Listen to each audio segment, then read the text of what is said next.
ایسا جو اگر اپنے ہاتھ میں آگ لے لے اس کے ہاتھ نہیں جلتے. اللہ.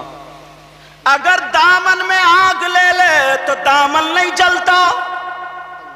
وہ نوجوان اگر آگ پہ چلے تو اس کے پاؤں نہیں جلتے. پورے گاؤں میں سب لوگ کہہ رہے ہیں آئیے ہمارے گھر پہ قدم رکھ دیجئے, ہمارے یہاں ان کے لیے دعا, ان کے لیے دعا, ان کے لیے دعا. ایک دن ایک ساتھی نے پوچھ لیا ایسے کر کے, بولے یہ بتائیے یار تم نے کون سا ایسا عمل کیا تمہارے ہاتھ نہیں جلتے, تمہارے پاؤں نہیں جلتے؟ اب سنو, تمہارے نہ ہاتھ جلتے نہ پاؤں جلتے. وہ نوجوان کہنے لگا سن بھائی ذرا میری زندگی سن. پوری بستی میں سب سے زیادہ بڑا گناہگار میں ہی تھا. میں نے کوئی ایسا گناہ چھوڑا نہیں جو میں نے کیا نہیں تھا. سارے گناہ میں نے کیے. شراب میں نے پی, جوا میں نے کھیلا, تیری میری بہن بیٹیوں کے ساتھ غلط حرکتیں اس نے کی تھی. اللہ اللہ وہ کہنے لگا میں نے کوئی بھی گناہ چھوڑا نہیں تھا. مگر ایک دن کیا ہوا اس نوجوان کی سنو, وہ کہنے لگا میرے ہاتھ نہیں جلتے, میرے پاؤں نہیں جلتے, میرے کپڑے نہیں جلتے. ایک دن کیا ہوا, میں صبح نہا کر کے صبح میں نہانے کے بعد جب گھر سے باہر نکلا تو میں نے دیکھا راستے میں ایک لڑکی آ رہی ہے. اللہ اللہ, راستے میں ایک لڑکی ہے جو چادر اوڑے ہوئے ہے. مجھے اس کا جسم تو نہیں دکھ رہا تھا مگر اس کی چادر پہ پیمت دکھائی دے رہے تھے. اس نوجوان نے کہا میں نے اس لڑکی کو آگے سے روک لیا اور اس کو گھیر لیا. اسے دیکھ کے میری نیت خراب ہو گئی. او نوجوانوں سن کے جانا, میرے بھائیوں سنو, بہنوں سنو. وہ نوجوان کہنے لگا میں نے اسے سامنے سے گھیر لیا اور میں نے کہا او لڑکی ذرا بتا تو کہاں سے آ رہی ہے, کہاں جا رہی ہے, کہاں رہتی ہے, تیرا گھر کہاں ہے, تو کون ہے, تیرا بایو ڈاٹا کیا ہے ذرا بتا دے. وہ لڑکی کانپنے لگی, وہ لڑکی لرزنے لگی, وہ لڑکی ڈرنے لگی. وہ لڑکی سمجھ گئی یہ وہی خنڈا ہے جس نے 50 لڑکیوں کی عزت نیلام کر دی ہے. دل ہی دل میں کہہ رہی ہے اے میرے مولا مجھے اس ظالم سے بچا دینا, اے اللہ میری عزت کی حفاظت کرنا. اللہ اللہ, وہ لڑکی کانپنے لگی, آنکھوں میں آنسو آ گئے. اللہ اللہ کہنے لگی او بھائی میں تیری ہی بستی میں رہتی ہوں, میرا گھر وہاں پر ہے, میرے نہ ماں ہے نہ میرا باپ ہے نہ میرا کوئی بھائی ہے. ہاں میری شادی ہو گئی ہے, میرے چھوٹے چھوٹے 3 بچے ہیں مگر میرے شوہر کا انتقال ہو گیا. میں دوسری عورتوں کے برتن مانجنے جاتی ہوں, ان کے گھر جھاڑو کوڑا کرنے جاتی ہوں, وہ صاف کرنے جاتی ہوں. مجھے جو مزدوری ملتی ہے میں اسے اپنے بچوں کی گزر بسر کر لیتی ہوں.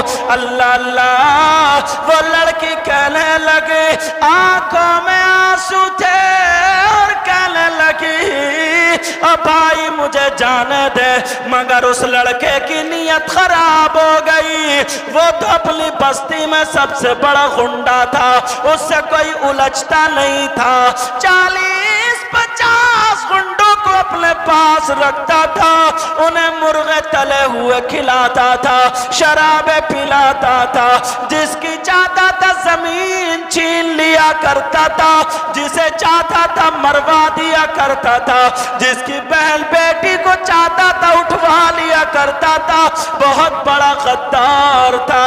وہ لڑکی ہاتھ جوڑ کے کہنے لگی مجھے چھوڑ دے, لیکن وہ نوجوان کہنے لگا سن میں تجھے چھوڑ دوں گا مگر میرا کہنا مان لے. اس نے گندی بات کہی, آپ سمجھ گئے ہوگے کیا کہا. اس نے غلط حرکت کرنے کو کہا. لڑکی کلرس گئی, कांप गई, आंखों में आंसू आ गए, रो करके कहने लगी, ओ नौजवान क्या तू अल्लाह के अज़ाब से नहीं डरता?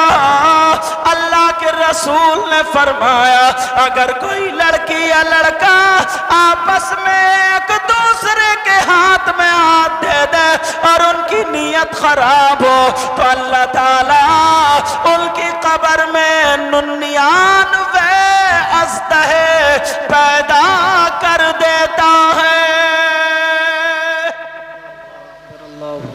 वो लड़की डर गई और कांपने लगी, कहने लगी भाई मुझे छोड़ दे। उसने कहा नहीं, तुझे मैं दौलत के ढेर लगा दूंगा, तेरे हाथों के छाले खत्म हो जाएंगे, तुझे मजदूरी करने की जरूरत नहीं पड़ेगी, जितनी दौलत चाहिए मैं दे दूंगा, मगर मेरा कहना मान ले। वो लड़की कहने लगी भाई अल्लाह और रसूल से डर जा। रसूल ने फरमाया अगर कोई लड़का लड़की गलत काम कर लेते हैं तो जमीन उनसे पनाह मांगती है। जमीन कहती है अल्लाह मुझे इजाजत दे दे, मैं जिंदा इसको निगल लूं। आसमान कहते मौला मुझे इजाजत दे दे, मैं इसके सर पे टूट पड़ूं। ओ भाई डर जा, अल्लाह से डर जा। वो कहने लगा मैं तुझे छोड़ दूंगा मगर मेरा कहना मान ले। उसने क्या कहा होगा आप समझ गए होंगे। अल्लाह लड़की को जलाल आ गया और आने के बाद कहने लगी ओ नौजवान तेरी दौलत पे लानत, तेरे रुपयों पैसों पे लानत, तेरी दौलत तुझे मुबारक हो। आमना का लाल मुझे मुबारक हो। सुभान। उस लड़की को उठवा के उसके घर फेंकवा दिया। अल्लाह, बच्चे रोने लगे, मां अपनी जान दे रही हो। उस लड़के के दिल में ख्याल आया यार कितनी शरीफ लड़की है, अपनी जान दे रही है मगर ईमान और इज्जत का सौदा नहीं कर रही है। सुभान अल्लाह, सुभान। उसने भी तौबा कर ली और तौबा करके सीधा लड़की के घर पहुंचा, अनाज लिया, माल लिया, कहा अपने बच्चों को खिला, आज से मैं तेरा भाई हूं, तो मेरी बहन है। कहा क्या मतलब? बोले सारे गुनाहों से तौबा करता हूं। सारे गुनाहों से तौबा कर ली। और जैसे ही तौबा की उस लड़की ने अपना आंचल उठाया और दुआ कर दी, का मौला यहां तक लाना मेरा काम था, आगे बढ़ाना तेरा काम है। मौला तू इस पे दुनिया की आग भी हराम कर दे और जहन्नम की आग भी हराम कर दे। उस लड़की की दुआ कबूल हो जाती है। ये लड़का वही है जो आग हाथ में ले लेता है तो हाथ नहीं जलते, दामन में आग ले लेता है तो दामन नहीं जलता, आग पे चलता है तो पांव नहीं जलते। क्या था, क्या हो गया? एक तौबा करने की बिना पर तुमने अब तक जो गुनाह किए, अल्लाह रहमान और रहीम है, अल्लाह गफूर रहीम है। अगर आज पक्की सच्ची तौबा कर लोगे तो इंशाअल्लाह मुझे उसकी जात से पूरी उम्मीद है वो माफ कर देगा। बोलो सब लोग मेरे साथ में तौबा के लिए हाथ उठाओगे। मैं ना तो किसी चीज के लिए ना चंदा मांग रहा हूं ना कुछ, सिर्फ तौबा के लिए हाथ उठवा रहा हूं। सब लोग हाथ उठा लो तौबा के लिए और पक्के सच्चे दिल से तौबा करो। बोलो या अल्लाह, या अल्लाह हम अपने गुनाहों से तौबा करते हैं, मौला हमारे गुनाह माफ कर दे। ऐ अल्लाह हमारे गुनाह माफ कर दे, ऐ अल्लाह हमारे गुनाह माफ कर दे। मेरे मौला नबी के बच्चों के सदक़े में इन सब के गुनाह माफ कर दे। मौला इनके घरों में बरकतें अता फरमा दे, इनकी आल औलाद सबकी हिफाजत फरमा। ऐ अल्लाह इस पूरी बस्ती पर तू अपना करम फरमा, रहम फरमा, फजल फरमा, सबके घरों में बरकतें और खुशहालियां अता फरमा। आज से नमाजों की पाबंदी करना, नमाजें पढ़ना। समझ में आ रही है बात? किसी का दिल मत दुखाना प्यारे। इतने अच्छे बन जाओ, इतने अच्छे बन जाओ कि तुम्हें देख करके लोग कहें वाह, जब मुसलमान इतना अच्छा तो इनका इस्लाम कितना अच्छा। सुभान अल्लाह, बेशक। और कैसी नमाजें पढ़ो बताऊं? ऐसी मत पढ़ियो, हाँ ऐसी मत पढ़ियो कि नियत बन रही है बीबी मुस्तफापुर में अल्लाह अकबर और टहल लिया खेत पे। اور باز تو اب بھی نہیں سدھرا ہے، بھینسی اپنی پل رہی اور برسین حاجی جی کا کٹ رہا سمجھے، اور حاجی جی کا موقع لگا آڑ سے گنے کھیتے، حاجی جی اس کا گولا اتار لے، اللہ معاف فرمائے، سمجھے، اپنے ڈھنگ سے ماننا پڑیں گے۔ نمازیں کیسی پڑھو، راز الہ آبادی نے کہا